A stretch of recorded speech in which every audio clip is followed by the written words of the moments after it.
সাত সকালে অ্যাকশন মোডে ইডি বাংলায় মন্ত্রীর বাড়িতে হানা দিয়েছে ইডি আধিকারিকরা এবং জানা গেছে পুরো নিয়োগ দুর্নীতি মামলায় দমকল মন্ত্রীর বাড়িতে হানা দিয়েছে তদন্তকারী দল। শুক্রবার সকাল থেকেই সুজিত বসুর বাড়িতে শুরু হয়েছে তল্লাশি। এখনো পর্যন্ত চলছে তল্লাশি অভিযান।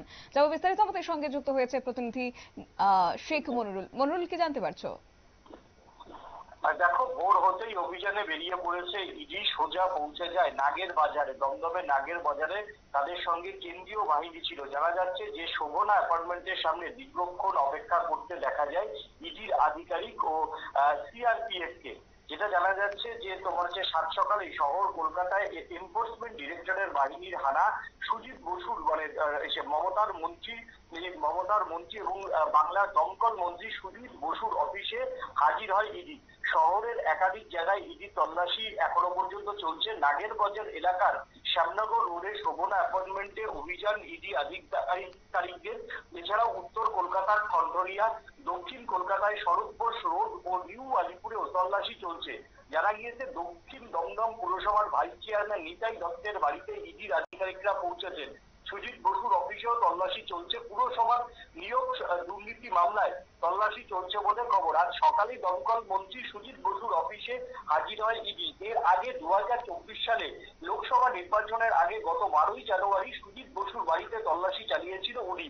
সেই সময় তার মোবাইল বাজেয়াপ্ত হয়েছিল।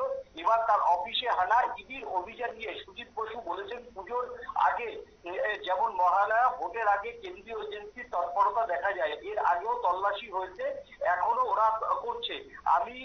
আমি কিরকম সেটা আমার এখানকার মানুষ জানে। তবে শুক্রবার ভোর হতেই এই হানা হয় এবং ডিজি গোয়েঙ্কা পাবলিক স্কুলের মালিক দীপঙ্কর দে ওরফে দীপুর বাড়িতেও অভিযান চালাচ্ছে ইডি। সূত্রের খবর, তিনি যথেষ্টই প্রভাবশালী এবং একটি বেসরকারি স্কুলের মালিক এবং তার বিল্ডিং এর ব্যবসা রয়েছে। আর্থিক তছরূপের মামলাতে ইতিমধ্যেই নিয়োগ সংক্রান্ত মামলায় বিধানসভা ভোটের আগে ফের কিন্তু তল্লাশি চালাচ্ছে ইডি। ধন্যবাদ। অর্থাৎ পুরো নিয়োগ দুর্নীতি মামলায় দীর্ঘদিন ধরে তদন্ত চালাচ্ছে ইডি এবং সেখানে অয়নশীল সহ একাধিক ব্যক্তিকে গ্রেপ্তারও করা হয়েছে।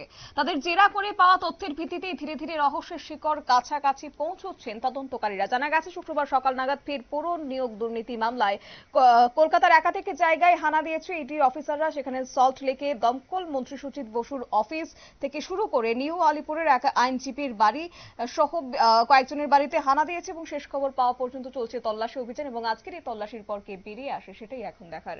নিয়ে নিচ্ছে ছোট্ট একটি বিজ্ঞাপন বিরতির সঙ্গে থাকুন।